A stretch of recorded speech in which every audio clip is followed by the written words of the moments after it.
What's up, couch potatoes? Welcome to Behind the Scenes, and today we're going to be talking Fire and Ice.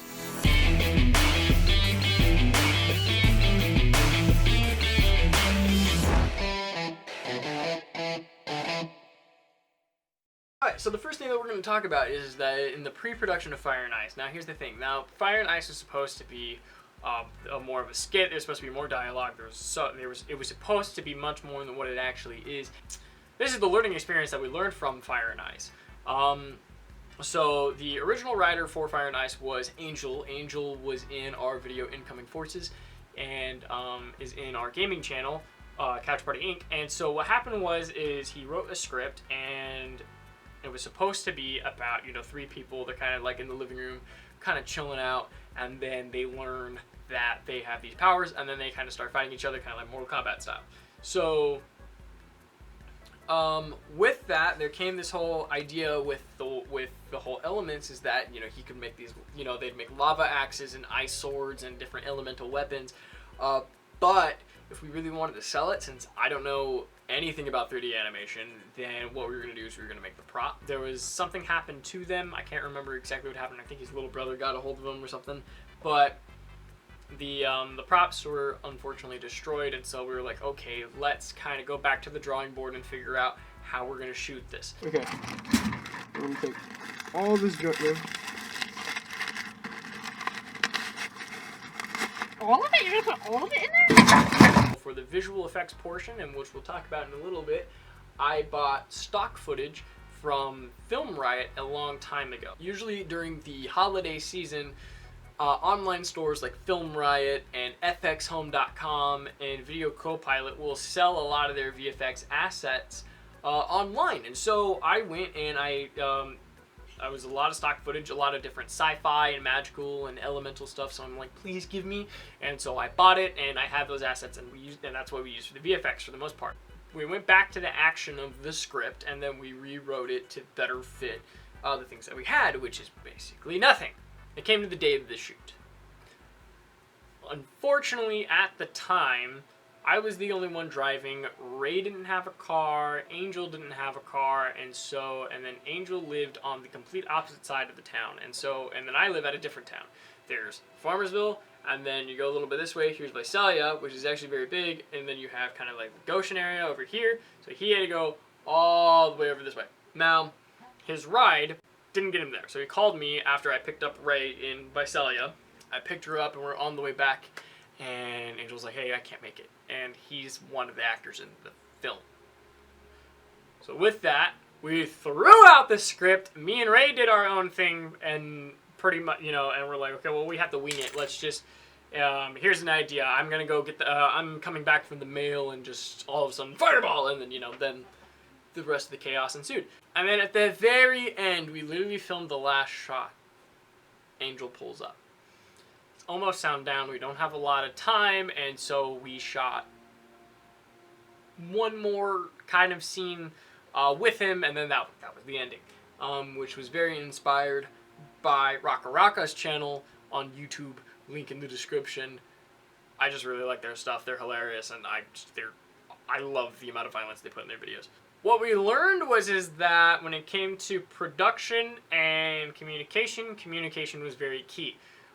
Don't do what we did, which was have very little communication involved, and figure out your ride situation. Figure out who can get you to places, who can't get you to places, and it's just it's gonna happen. So just pay attention. Plan it out. Just do more and more planning, pretty much. So with that said, let's go over to the VFX. Okay. I hope that worked. Yeah, I hope so too.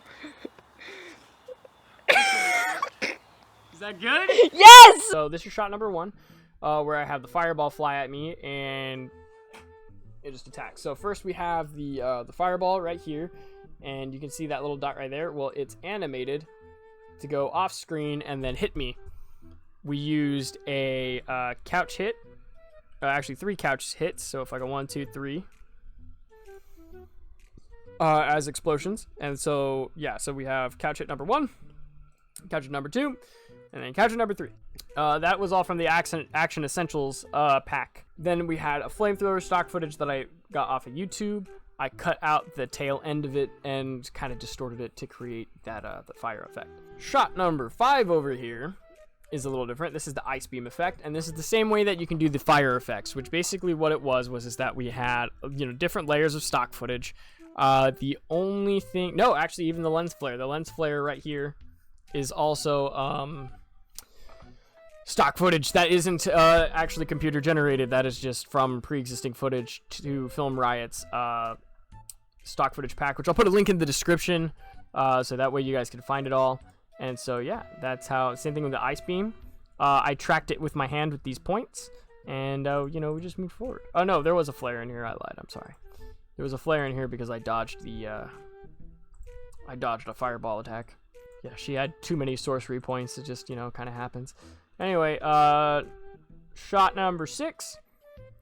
Ice beam, same thing. No, the only thing that was different is we took a ice texture picture and covered the van behind her with it. And the reason why I hate this effect is because I didn't have time to rotoscope and line up her mask right here. And so what happened, yeah, so you can see the van under it, whereas everything else was actually like really good compared to the rest. Now, the other effect that I had a lot of fun doing, this is my favorite shot in the whole thing, and this is when I get shot in the head. So, breaking it down, I have 17 layers of stuff right here. First, we got the footage. Where's here? Oh, nope, Control A, turn it off, boop, okay. Boppity boopity. I need to make sure that my 3D camera is on. Learned from last time. Okay. So we have we have our footage. Then we have the bullet. We have a powder hit for a kind of like a small explosion for the entry wound. A blood burst coming out the back, because when it comes to bullets and guns, the exit wound is going to be so much larger than the entry wound. Added another kind of powder hit on top of it. Turning on the camera. And then we have, I had to cut out my head to block the laser, because you can see the laser looks like it's going around me or past me, but not through me. Whereas now if I have it here with if I turn on that head, it looks like it went right through me. The bullet hole, and I manually track that by hand onto my head with a little bit of motion blur. We have an atmosphere coming from our so first we have the 2 points, which I made. So if we go to and from, and that's kind of what you want to do when it comes to these effects coming out of your hands and stuff. You want to track the hands and where they're coming from. So, which is, you know, an easy, just, that was 1, 2, 3, 4, 5, 6, 7, 8. No, I'm sorry. 1, 2, 3, 4, 5. You know, 5 points. 10 frames. 10 frames of tracking. And then I used the Galactic stock footage. I then put atmosphere over it, because, you know, it's supposed to be this ice coming out of my hands. And so what should have been happening was, you know, ice, usually when you like open your freezer, this kind of like mist comes out. And so that's what that is. And then the and that's what the atmosphere is. So yeah, and then I've got the lens flares. If we move a little bit forward, here somewhere, I think there we are, flares. Bloop. So we have the flares to kind of help blend everything together, and then this flare looks like it's on top of my hand, not inside my hand. So then I duplicated my footage again, cut out my hand, and there's my and now it looks like it's in my hand instead of out of it. So yeah, and that's how you shoot somebody in the head. I can be very Jim Carrey for no reason. I'm sorry.